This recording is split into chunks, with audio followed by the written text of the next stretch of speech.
As designers, we love to create spaces that have multiple functions. In this instance, we wanted our sad little garage to multifunction as a party cabana. So we replaced standard garage doors to make carriage house doors.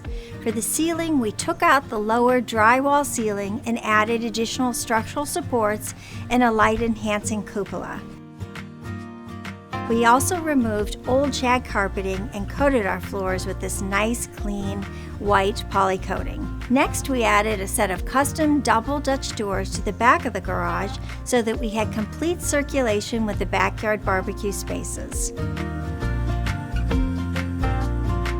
We then added rough-sawn exterior wood to the walls and painted it so that our space felt finished. We added tons of lighting, and to balance our costs, some are from the Barn Light Electric Company and some are from Makeover.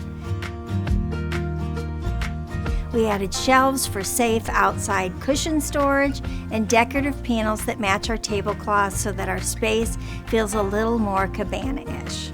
So, voila, party space, yet I can still park a car.